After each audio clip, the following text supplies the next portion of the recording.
Go now. What's up?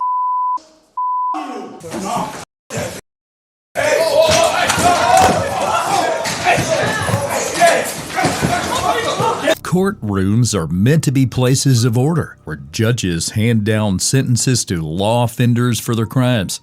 But sometimes, even judges become victims of violent outbursts from these convicts. From those who lashed out with their fists to others who turned down their own attorneys, here are convicts attacking the judge in court. Case number 1, Deobra Redden. I want to make it clear that I am not changing or modifying the sentence I was in the process of imposing last week before I was interrupted by defendant's action. Deobra Redden stood before Judge Mary Kay Holthus in a Las Vegas courtroom on January 3, 2024. His posture was initially relaxed as he tried pleading with and convincing the court that prison time wasn't the best option for him. But beneath that calm, something was boiling. As the judge prepared to deliver his sentence, no one expected to see this happen. In accordance with the laws of the state of Nevada, this court...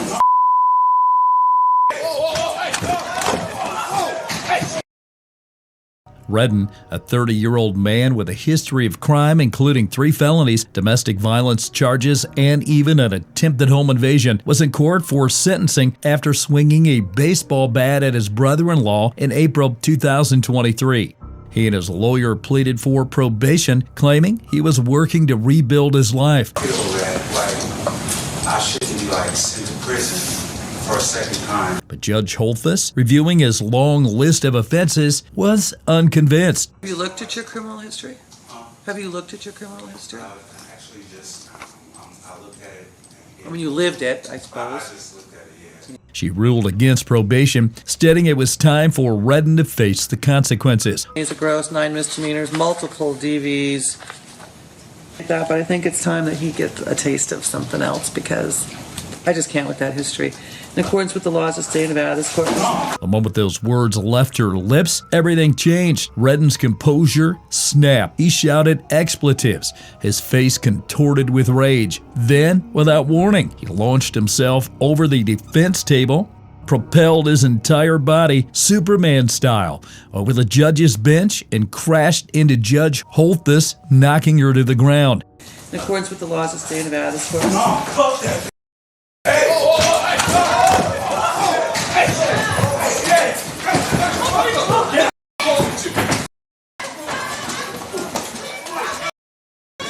The impact was brutal. In that brief moment of rage, he grabbed her hair, slammed her head against the wall, and wrapped his hand around her throat.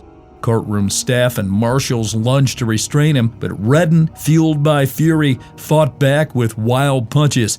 A marshal, rushing to save the judge, wasn't spared the consequences of interfering in the rampage of an angry man as he tripped and smashed into the judge's bench, dislocating his shoulder and would later need 25 stitches.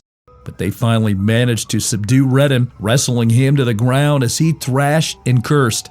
Judge Holthus, shaken but resilient, returned to work soon after, describing Redden as big, strong, and angry. Redden was charged with attempted murder, battery, extortion, and intimidation of a public officer. In his defense, his lawyers later claimed he suffered from paranoid schizophrenia and had been off his medication. He pleaded not guilty by reason of insanity, with his trial set for September 2024. He was later sentenced on December 11, 2024, to 26 to 65 years in prison. But unlike Redden, who used physical force and went all out, assaulting the judge with all his might, this next convict took his defiance to another level in a way that left the courtroom shocked. Case number 2, Webb. I have any further proceedings, or I have to see you for one further set. Set the hearing next week. August 2009, Webb stood in a Bourbon County courtroom, shackled and expressionless. But what happened next sent shockwaves through the room. Yeah, what'd you say? Yeah. That be yes? Yes. As Judge Vanessa Dixon announced she would be recusing herself from his case, Webb made his disgust known in the most vile way, spitting directly at her. I'll try this case. proceedings, or I have to see you for one further setting. Set the preliminary hearing for next week. But Webb wasn't new to violence. Just days before, he had been arrested for attempting to kill 2 Bourbon County Jail employees, deliberately driving his car toward them, pinning one against a wall while the other was unharmed. But that was only the latest in a long trail of blood. Even behind bars, he remained a menace. In the Fayette County Detention Center, he incited a full-blown riot. During the chaos, officers tried to subdue him with beanbag rounds and pepper balls, but Webb fought back.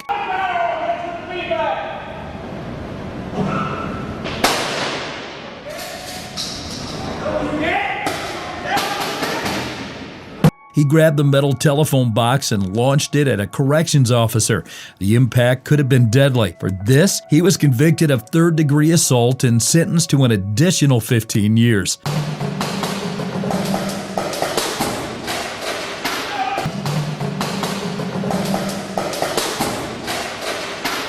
And just when it seemed he was finally locked away, his past came back to haunt him. In 2009, while already serving time, Webb was linked to the brutal murder of his ex-girlfriend, Bria Runovich. He had strangled her to death and left her body in an abandoned building. He pleaded guilty and received another 50-year sentence. But it didn't stop there.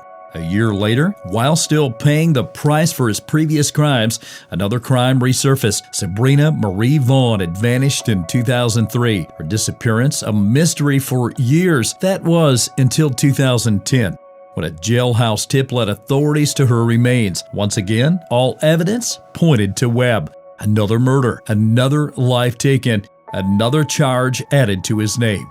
Then came the moment that made even hardened officers uneasy. During a court appearance, Webb revealed a tattoo across his shaved head, a list of names, all people he intended to kill: judges, cops, prosecutors, the media, and 3 mystery targets labeled only as Rat 1, Rat 2, and Rat 3, already crossed out. It wasn't just ink. Webb had proven himself to be more than just a criminal. He was a man who thrived on destruction, who carried his grudges like weapons, and who, even in chains, refused to surrender. Bass Webb spat on a judge, but what this next convict did proves that, just like men, women can be just as defiant in the courtroom. Case number 3, Melissa Hardwick. Nothing to do with Miss you or Hardwick? boys. No. You will be held in contempt of this court. Anything to Okay. him. She will be arrested for contempt It of the court. doesn't make any difference. You will serve 10 days for contempt of court. Melissa Hardwick stood at the Wayne County Family Center, her eyes locked on her estranged husband as he testified about the months of escalating abuse. It was not the first time she had been in trouble with the law. Recently released from jail in April 2011, she now faced a domestic violence order filed against her. The judge had held her in contempt and sentenced her to 10 days in jail. That moment changed everything. Before anyone could react, Hardwick lunged at the judge, throwing herself over the barricade. Judge Edward pushed her chair back just in time. Go now. Officer Adam Dodson tackled Hardwick, pinning her to the floor. She thrashed and resisted, but within seconds, she was handcuffed. She wasn't going home anytime soon. The contempt sentence that had triggered her outburst was now a minor issue compared to what followed. Hardwick was slapped with new charges: third-degree terroristic threatening, intimidation of a legal participant, and resisting arrest. Instead of 10 days behind bars, she now faced 120 with a $25,000 bond hanging over her head. The attack was so severe that a new judge had to take over her case. But in this next case, a judge being attacked had to step in to save himself from further harm. Case number 4, Sidney Newsom. Sidney Newsom, a 27-year-old man from Mississippi, was at the Pike County Justice Court in February 2021, facing a domestic violence charge. At first, he appeared calm, reading through some documents, but the mood shifted when a female officer interacted with him. His agitation grew after he was asked to sign a document, which was then handed to Judge Aubrey Rimes. An exchange between Newsom and the judge soon ensued shortly after this and quickly escalated. He stood up, visibly angry, but Judge Rimes had seen enough. He ordered that Newsom be removed from the courtroom. That was the trigger. Newsom broke free from the female bailiff restraining him. Despite being handcuffed and shackled, his fury exploded as he grabbed whatever he could reach, a stack of papers, a telephone, flinging them towards the judge, who finally stood up, stepping in to help subdue the out-of-control defendant. Officers rushed in, restraining Newsom before the situation spiraled further. Despite the courtroom attack, the Pike County prosecutor chose not to press additional charges. If Judge Rhymes wanted justice for the assault, he would have to pursue it himself. Meanwhile, Newsom's original domestic violence case moved forward, now overshadowed by his outburst in court. And just when you start to think Sidney must have a violent personality, the next convict proves that violence is second nature to him. Case number 5, David Stewart Berry. What's up? You. Yeah. That's it, Sheriff. Twice. David Stewart Berry, a 21-year-old from Union County, Mississippi, was bound in handcuffs and shackles while being escorted down a stark hallway toward a courtroom on February 9, 2021. The air was thick with the usual tension of a suspect heading to face justice, but nobody could have guessed what was simmering inside him. He'd been nabbed for strong-arm robbery, accused of jumping a store clerk, locking a clerk in a headlock, and snatching a measly $20. You'd think he'd keep his head down, but Berry was a live wire, buzzing with something dark and unpredictable. As the deputies guided him along, Berry's mouth started running, curses spitting out like venom. And then, in a flash, he lunged, slamming his forehead into a deputy's face and broke his nose. Other officers quickly restrained Berry, forcing him to the ground before carrying him back to his cell. What's up? You. Yeah. That's it, Sheriff. Twice. Authorities suspected Berry was high on gravel, a slang term for flakka, a potent synthetic drug known to trigger extreme aggression. His behavior before the attack supported this theory. The night before, he had assaulted a jail worker who brought him his dinner, showing the same unpredictable rage. Berry's list of charges grew longer. In addition to the strong-arm robbery, he was charged with 2 counts of assaulting a law enforcement officer, one for the deputy and another for the jail worker. His bond was set at $200,000, ensuring he would remain locked up as the legal system decided his fate. Just when you think a headbutt to a deputy's face is as bold as it gets, this next convict takes courtroom violence to a whole new level, turning out his own attorney in a shocking display. Case number 6, Joseph Zeeler. What's that?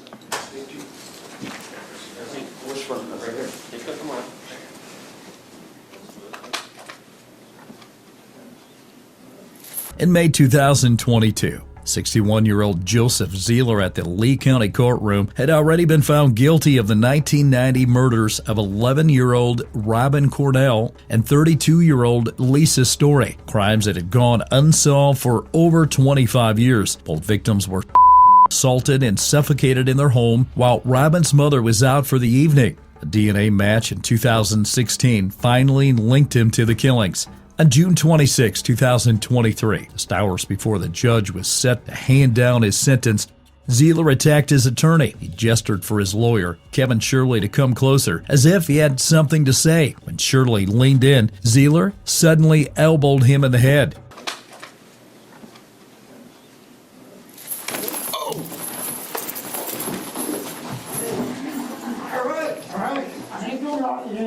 Court officers immediately grabbed Zeeler and forced him to the ground. Shirley was not badly hurt and brushed off the attack. "I used to box. I've taken better shots than that," he said. Zeeler, still on the floor, mumbled that he was sorry he missed.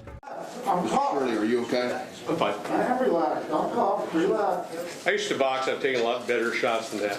Yeah, well, relax. Yeah.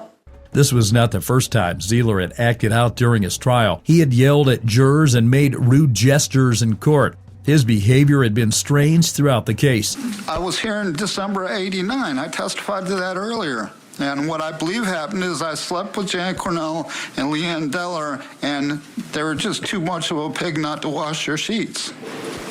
Despite the attack, the sentencing continued later that day. Judge Robert Branning sentenced Zeeler to death for both murders, telling him he had forfeited his right to live. Zeeler's legal team said they would appeal the sentence, but for the families of Robin and Lisa, the conviction and death penalty brought some sense of justice after so many years. Unlike Zeeler's attack, this next convict adds a shocking twist, launching a sudden and unexpected assault on the very person assigned to defend him in court. Case number 7, Christopher Teal. Peterson, on behalf of the state, Mr. Teal's present. He's in custody. He's represented by counsel, Mr. Berkland. Christopher Teal, 26-year-old from Washington, stood in a King County courtroom on February 13, 2020, facing a competency hearing before Judge Karen Donahue. The room hummed with the usual legal chatter. His attorney, Reed Berkland, at his side, the judge flipping through papers. Teal looked calm, maybe even bored, but that was just a mask, because beneath it, he was a volcano ready to erupt. Nobody expected that in the middle of this routine moment, he'd clench his fist and slam it straight into his own lawyer's face. But let's rewind to what landed him here. Back in 2018, Teal turned a trip to Carter Volkswagen in Ballard into a nightmare. A 40-year-old woman had dropped her car off for service when he trailed her into the restroom. He locked the door, grabbed her throat, and flung her to the ground near the handicap stall. She fought like hell for minutes and managed to escape after staff broke in and stopped the act. Teal later confessed to cops he'd followed her there with one sick intention: assaulting her. DNA nailed him, and he was charged with first-degree. Plus, during his interrogation, he tried headbutting a detective, proving he wasn't done swinging. Fast forward to the courtroom day. Judge Donahue is mid-sentence, addressing Teal's mental fitness when he snapped.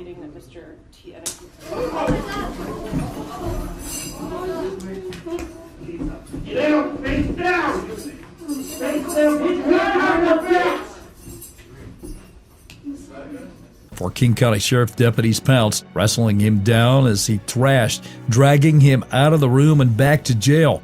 Berkland, cool as ever, said he wasn't hurt and held no grudge, but the very next day, he filed to ditch the case. Who could blame him? Teal's $1 million bond stayed put, and his competency hearing got pushed to February 18th. With a new lawyer in tow, a psych eval said Teal knew exactly what he was doing, capable of facing trial, no excuses. They even hinted he might have been faking psychosis, playing crazy to avoid trial. And there you have it. Which of these convicts' violent outbursts do you think was the most shocking and uncalled for? Let us know in the comments.